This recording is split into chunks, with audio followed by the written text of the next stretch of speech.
Begitu menterinya tidak ngerti pendidikan dan malas lagi urus pendidikan, kacau lah semuanya. Nah, saya tadi bilang sama Pak Jalil, kalau bicara pendidikan jangan contohin Finland, jangan contohin Singapura.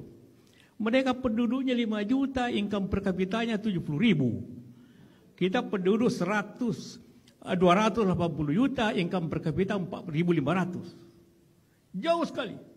Jadi kalau bicara pendidikan di sana mau merdeka, silakan. Karena mau bicara kimia ada labnya, mau bicara fisika ada labnya, mau olahraga ada lapangan olahraganya, mau apa ada semuanya. Di Amerika, di Singapura, di Finland apalagi. Tapi kita belajar dari India, bisa belajar dari Cina, dari Korea. Kenapa India? Hampir semua perusahaan besar di Amerika CEO-nya dari orang India. Mau Microsoft, mau Twitter, dari India semua. Nanti wakil presiden menjadi presiden Amerika, Kamala Harris, itu ibunya India. Perdana Menteri Inggris dulu India. Wali kota London di India. Berarti something di sana di India itu pendidikan hebat. Cina kenapa maju? Pendidikannya. Jangan tiru-tiru. Kita belajar ke sana. Jadi nanti Pak Sekjen kalau kirim orang studi banding Pak DPR, jangan ke Finland. Jangan ke Finland, jangan ke Swedia. Tidak ada gunanya itu. Mimpi aja di situ. Pergi di Cina, pergi di Korea, pergi di Jepang, pergi di India. Dan apa inti di sana? Ujian nasional. Anda boleh lihat di sana kalau waktu ujian. Inilah saya konservatif. Anak itu, kita semua pernah sekolahan. Kapan kita belajar? Kan kalau mau ujian. Ya kan? Kalau tidak ada ujiannya, kapan belajarnya? Sebuah kampus merdeka, kurikulum merdeka, apa merdeka? Tidak merdeka aja tidak belajar, apalagi merdeka.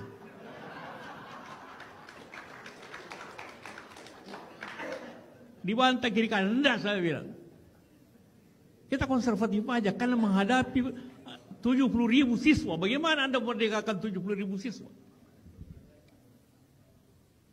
Tidak mungkin itu. Jangan tiru satu sekolah di sini Cikal atau apa dan bikin kurikulum merdeka tiba-tiba seluruh Indonesia mau dimerdekakan kurikulumnya. Hebat. Akibatnya beginilah.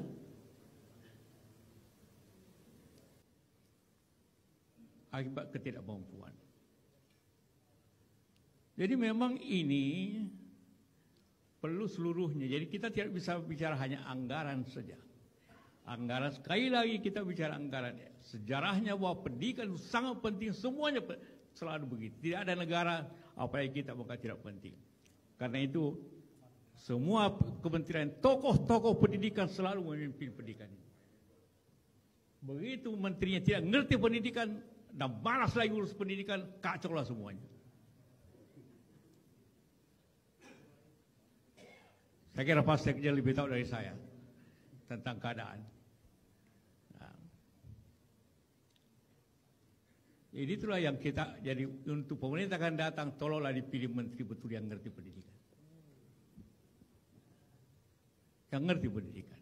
Kalau tidak ngerti beginilah, mau sekian beratus triliun dikasih, akan hancur-hancuran. Kalau tidak ngerti pendidikan. Sama saya di perusahaan, kalau tidak ngerti tentang teknologi, dikasih teknologi, dia akan aut-autan. Inilah yang perlu kita jadi, bukan hanya anggaran diperbaiki, orang yang melaksanakan anggaran juga harus lebih diperbaiki. Percuma kita bicara anggaran sekian-sekian tanpa orang yang memanage anggaran itu dengan baik. Ini keluhan semua orang. Ya. Jadi tanpa itu maka kita akan tidak bisa. Nah kemudian anggaran itu memang harus, saya setuju ada standar-standar yang baik. Walaupun standar yang paling tinggi ongkosnya itu bukan pertahanan UI, yang saya ketuanya dan bekas rektornya Pak Kawai. Karena mahasiswanya masih kurang. Karena dari luar negeri semua, dikasih beasiswa semua. Tapi oke. Jadi kalau kita lihatnya, pendidikan itu kan seperti saya ulangi tadi, terdiri dari 4 prasarana, infrastruktur pendidikannya, bagaimana sekolah-sekolah, macam sekolah, gurunya bagaimana, kurikulumnya bagaimana, dan muridnya bagaimana. Saya Dewan Penasihat PGRI. Salah ketemu PGRI dan guru selalu yang bicarakannya satu, honor, gaji. Tidak pernah bicara tentang mutu pendidikan. Saya pernah di pertemuan besar, saudara ini semua bicara di sini, datang hanya bicara honor. Tidak pernah membicarakan kepada kita semua bagaimana mutu pendidikan Anda capai. Itulah sebabnya semua guru dikinas menolak ujian nasional karena tidak mau diuji. Sebenarnya yang diuji guru itu. Kalau oleh siswanya tidak lulus, itu berarti gurunya kurang baik mengajar. Tidak mau ketahuan, tidak mau mengajar. DPR juga suka menolak. Mau apa tanpa ujian nasional di sekolah pinggiran itu? Akhirnya kesalahan terbesar pernah dicapai dalam pendidikan ialah pada dongkrak angka. Zaman Golkar zaman dulu. Supaya lulus kelihatan 100%. Padahal angka 4 jadi ke 6. Itulah korupsi terbesar pendidikan. Bahwa yang hilang adalah semangat belajar. Karena dibiarin aja. Yang penting lulus 100%, lulus 100%. Pada waktu ujian nasional pertama tidak boleh ada naikkan, ada sekolah yang lulus hanya 20%.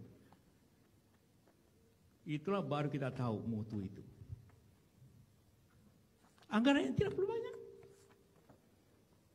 Hanya akan dia belajar. Jadi solusi belajar itu pendidikan bukannya anggaran. Tindakan sistem yang konsekuen.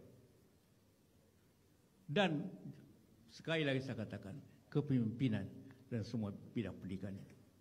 Kalau kepemimpinannya seperti ini, mau apapun tidak akan pernah jadi pendidikan ini. Dan dosa besar untuk kita semua. Kedua, tentunya pendidikan ini Pak DPR. Jangan dipotong-potong di semua tempat. Dipotong di DPR sekian, dipotong di daerah sekian, akhirnya yang jatuhnya sekian saja. Guru juga kadang-kadang suka potong, karena melihat bupati potong, dia potong juga. Jadi berbagai sistem. Alhasil kalau kita bicara anggaran, yang kita perlu efektivitasnya. Jangan harap Menteri Keuangan bisa tambah. Saya tahu keadaan sekarang tidak mungkin dia tambah. PU menjerit minta tambah. Sosial menjerit minta, semua minta tambah. Hanya artinya tambah utang. Utang sudah kelebihan. Sudah hampir 10.000 triliun. Jadi mari kita bicara bagaimana uang yang ada diefektifkan. Dan butuh orang yang baik, yang pintar untuk efektif.